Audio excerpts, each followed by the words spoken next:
Right. Welcome back, everyone, to Fazlift's episode 11. This is going to be a follow-up episode on the previous one to do with fasting.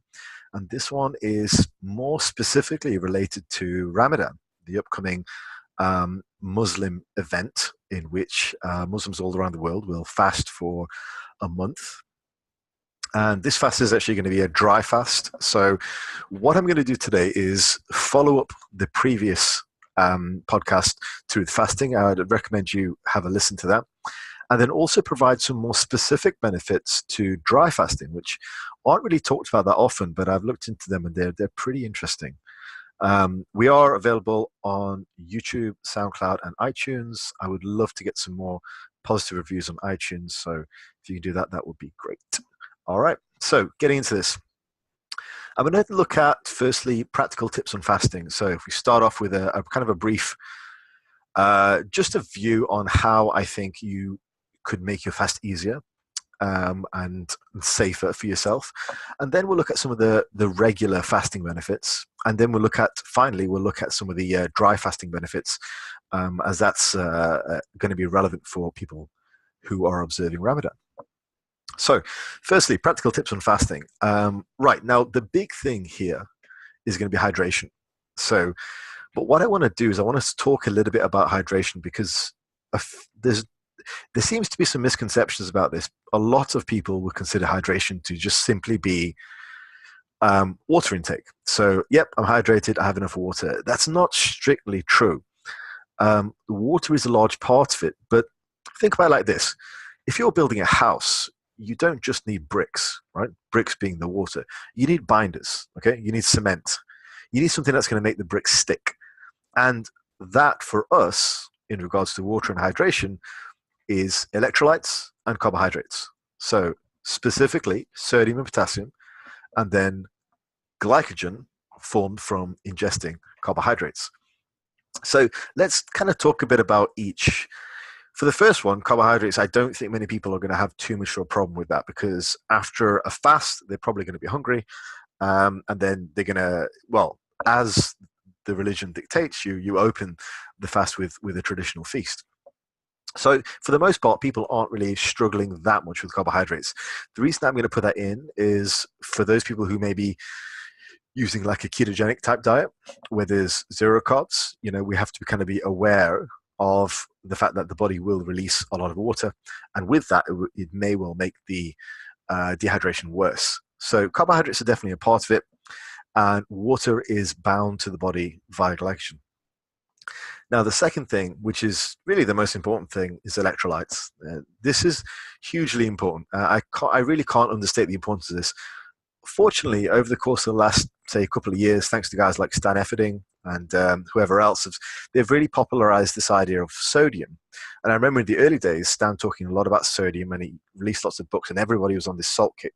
And that's great. Like, that's fantastic. However, it's only been recently that he started talking about potassium. And it's only recently where some of the UK coaches have started talking about potassium.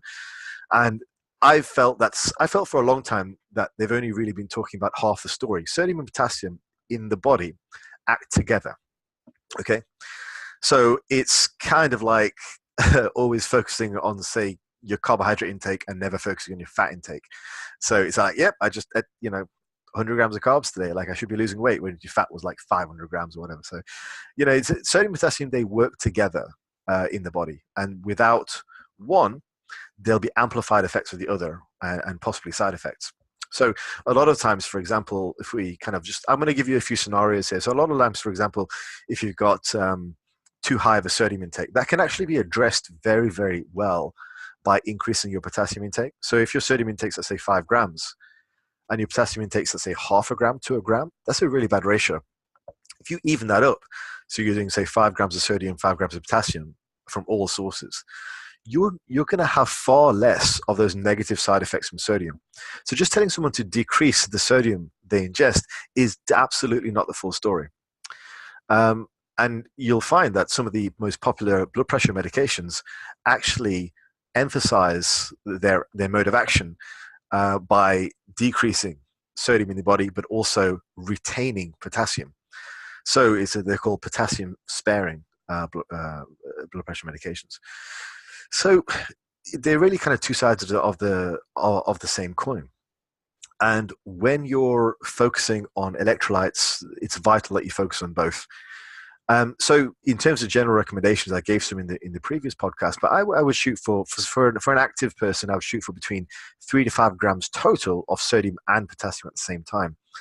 Now that's going to be difficult to do within your eating window if you're observing Ramadan, but certainly you can load up on the sodium and potassium during the time that you're eating, which I think would be a good idea.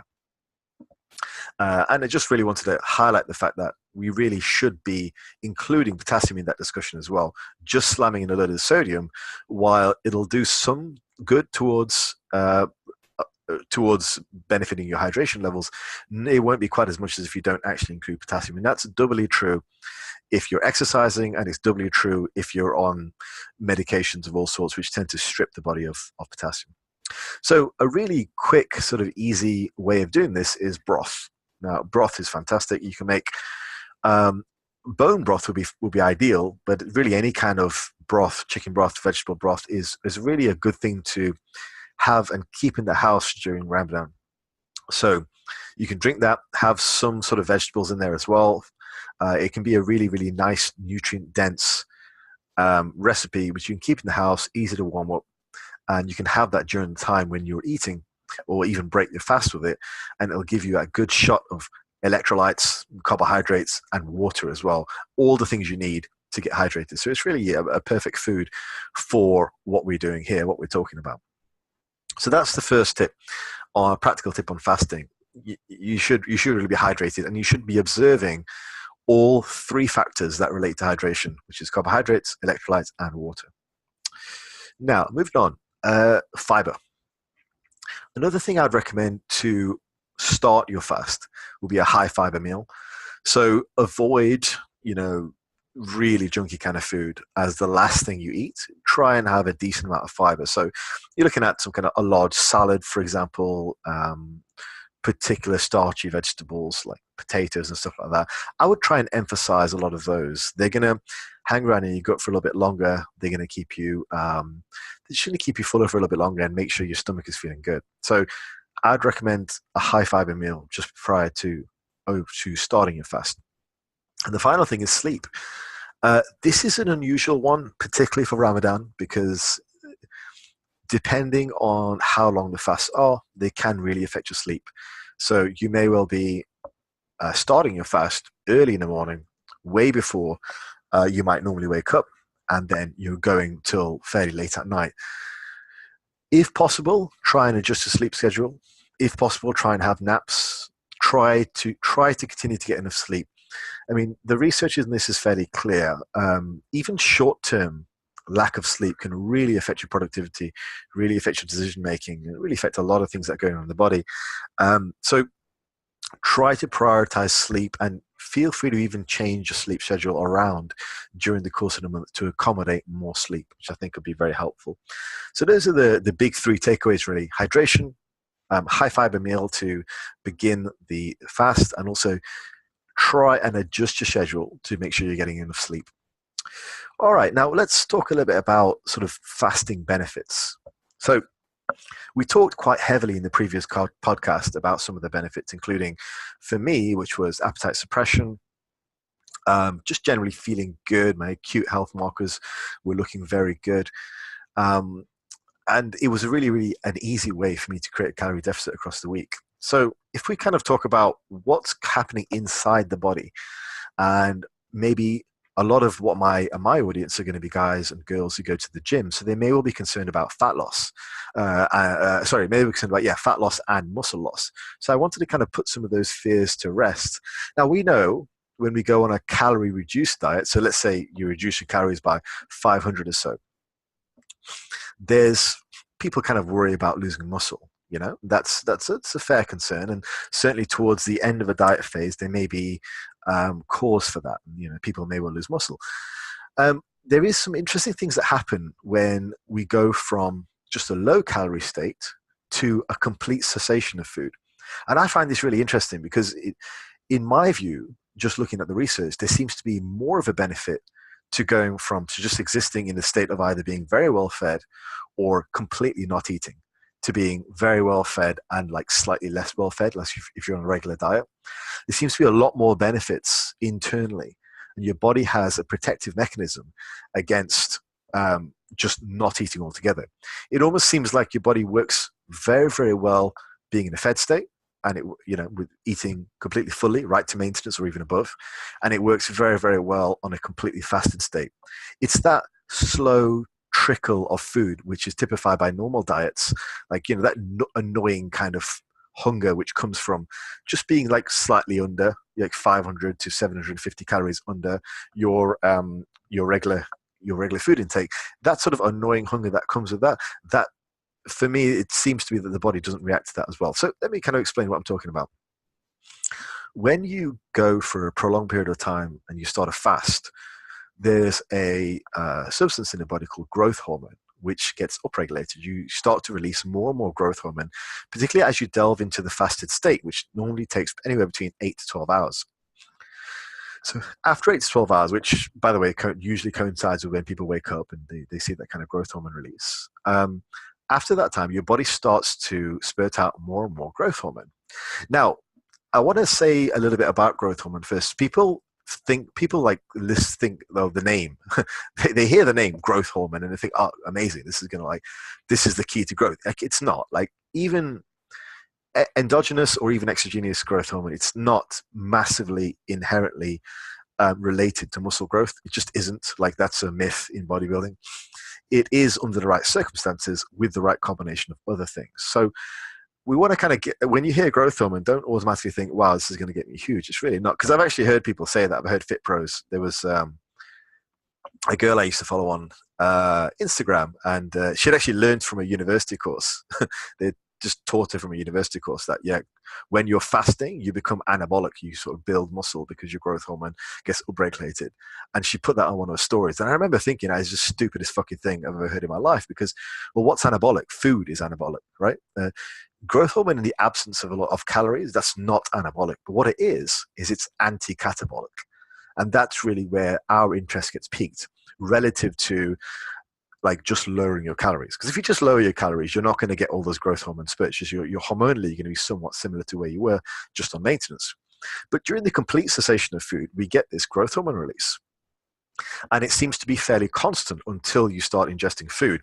Within the body, as you eat food, insulin rises, and then growth hormone can't really survive in that environment. It doesn't get released. So growth hormone and insulin are sort of antagonistic in that respect. So in the absence of insulin, growth hormone then gets upregulated. Now, important to remember, as I say, this is not an anabolic substance under this circumstance. It's an anti-catabolic substance. But that is really cool, because once you're in the fasted state, your body switches over to start using more of the stored fat.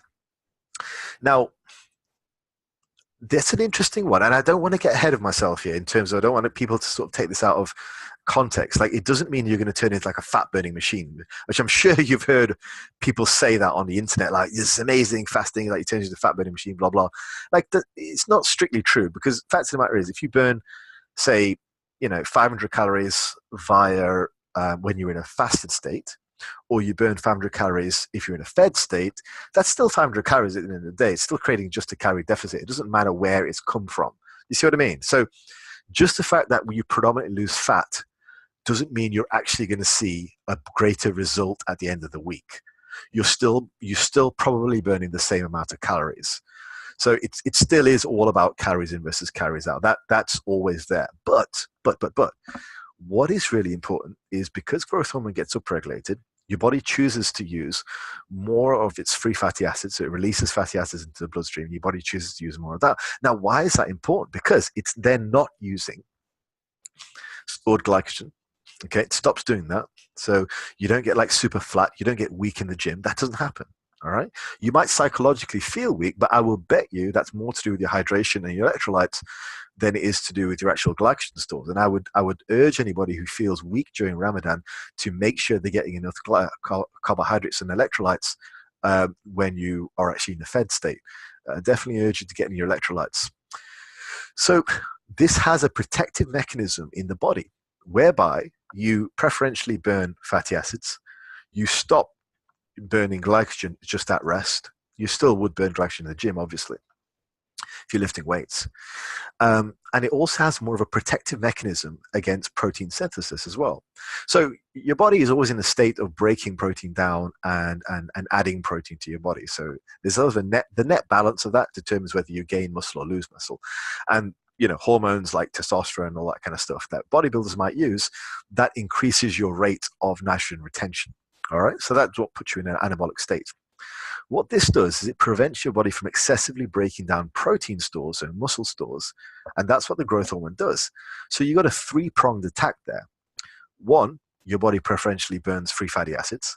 As a result of that, it doesn't touch your stored glycogen. And as a result of that also, with the growth hormone release, your protein retention is increased. So all in all, it's a protective mechanism to protect your stored muscle and to protect your glycogen stores. Now, I think that's pretty fucking cool. So, we're not looking at these outrageous claims. I'm not trying to claim that it's like it turns you into a fat burning machine or anything nonsense like that. But this is a realistic view of what actually happens. And this is what we've seen in the research. So there is a protective mechanism to your muscles. So for everyone observing Ramadan or just regular fasting who thinks about, well, I'm going to lose muscle if I don't eat. It's not true. It's not true. You have a higher risk of losing muscle if you go on a severe calorie deficit than you have of actually being just in a completely fasted state. So being in a completely fasted state switches on a series of hormones, a state in the body, and which actually has a protective mechanism against your stores of protein, as in muscles, and glycogen within your muscles. And I think that's fantastic. I think that's a really, really cool thing. Like it's super complicated. It's just such a cool thing that your body actually wants to be in the state and it's able to protect its muscle stores. It doesn't just eat away, which I think is really cool. And as I say, it points to some positives to this sort of intermittent fasting approach that I've been talking about recently, where you go from a fully fed state to then a complete cessation of food, and you avoid that sort of in-between gnawing, nagging hunger kind of stage. So I think it's pretty cool. Either be fed or be fasted, nothing in between. Right, the second thing that happens within the body, and then this is something that's talked about quite a lot and kind of overblown. I'm going to try and give you a fairly balanced view on this. It's a process in the body called autophagy. And that is when old cells get recycled into new cells. It's kind of like your cells are almost like they're kind of regenerating themselves, basically. Now, this has been really overblown in the media previously, and like people, and especially on things like Instagram, when everybody wants to kind of make an impact, people really overblow this. Autophagy basically happens all the time. Like your body is always renewing itself. Like it happens all the time. When you're into the fasting state, all that happens is that it gets accelerated. So the benefits of autophagy is it makes you feel better. It renews your body, essentially. That's kind of what's happening. And I suspect there's a lot of that in terms of the way, like, you'll find after you've been fasting for a while, your skin is better, you sleep better, things just feel a lot better. After a while, you'll sort of notice that. If you can kind of put away the hunger for a minute, you'll notice a lot of real positive benefits to your skin and sleep and digestion, all that kind of stuff. And I think a lot of that is probably related to this. So autophagy is quite an important one. I'm going to leave you guys to kind of research that if you want. There's a lot out there. All I'd say is try and stick to PubMed and official sources of information rather than believing the hype, because there's a lot of hype around it. It's not like it's beneficial, but it's not sort of a elixir of youth or anything like that. So just to kind of summarize some of the regular fasting benefits on top of some of the stuff that I talked about in the last podcast. So please do have a listen to that. Growth hormone gets regulated, and that means that you're less likely to lose muscle, which I think is really cool because it's your body's own protective mechanism against losing muscle, which I think is sweet. And then the thing called autophagy happens as well, which also makes you feel good. And it's good for your body, good for longevity. Now, I'm going to talk a little bit about specifically dry fasting. And this is what happens during Ramadan. So you're not allowed, Muslims, when they're fast, they're not allowed to have water either. So no water and no food for a large portion of the day. So this is, I wouldn't recommend this to anyone because I think being in a chronically dehydrated state is definitely not healthy. But if you're observing Ramadan, that's going to happen anyway. Like, it's just going to happen. So you've accepted that risk. So what I'm about to say there are some benefits of dry fasting, but it's not something that I would recommend to the average person on the street unless you understand the risks involved. Okay, that's all I'm going to say on that. Now, within your body needs water for lots of things. It's essential for survival, of course. Now, there are certain things that happen to the body when you remove exogenous water. So if you stop drinking water or ingesting water, there's certain things that happen. Your body still needs water. Okay, so what does it do? The dehydration effect causes your body to create water itself. So it's endogenous water. So water, as we know, is H2O, okay? Two hydrogen molecules, an oxygen molecule. So the hydrogen molecules, they are liberated from your body, but particularly from your fat stores. As your fats are liberated from your body, they liberate hydrogen, oxygen from the air you breathe. They match those two together to form your body's own endogenous water. Now, that's the first thing that happens when you start dehydrating. So we've already started to see that there's an accelerated fat loss because your body is actually pulling from fat stores to create water that it needs because you've stopped drinking as well. So there is potentially an increase in fat loss from being in a dehydrated state and also fasting. Now, the second thing that happens is, and this I'm going to say this with a big kind of disclaimer that I've seen a little bit about this, but I've not seen that much direct human research on this. So take it with a pinch of sodium and potassium, pinch of salt. There are inflammation in the body, like inflammation, edemas, cysts, all this kind of these bad things that kind of happen in the body. None of those can survive without water. So the second thing that your body will do is, as autophagy is occurring and as these things are being fixed and old cells are being regenerated and recycled, your body will look to pull water from any areas which are holding water, like edema, like if you have swollen ankles or whatever, or if there's inflammation in your body, or if you have like cysts and stuff like that, your body will begin to pull water from there and use that then as its own endogenous water to do all the variety of metabolic processes that occur in the body. That is pretty interesting. So we've got a couple of things occurring there. One, an increased rate of fat loss, potentially, as your body creates water from the hydrogen and the oxygen that you breathe. And secondly, a reduction in the inflammation, the edema, the cysts and stuff like that in your body. So a reduction in the bad stuff in your body as the body renews itself and it removes water from those areas. So think of that as like a really supercharged kind of regeneration cycle. So that is exclusive to dry fasting because it hinges on the fact that you're not taking in exogenous water. So you're not drinking water. So I just thought I want to throw that in just specifically for you guys who are doing dry fasting as part of it, because I think it's some benefits. I don't recommend, I'll just say it again, I don't recommend trying it if you're not committed to doing it for your religious reasons. I think dry fasting and being chronically dehydrated has its own dangers, but it's pretty interesting that potentially there's some cool stuff that's happening in the body as its protective mechanisms for these environmental states that we put ourselves through. Okay, right, I am gonna call it there. So that was a follow-up, in particular looking at some of the internal benefits of fasting and also fasting for Ramadan and some of what you could expect, and just to kind of help to put your mind at ease if you are attempting to start a fasting protocol, or if you're doing that as part of your religious beliefs. So just to kind of put your mind at ease if you're a gym goer, that it's not all bad and your body actually works with you to protect your muscle, to protect your glycogen stores during the course of a fast. All right, hope that was useful, and I will talk to you all next time.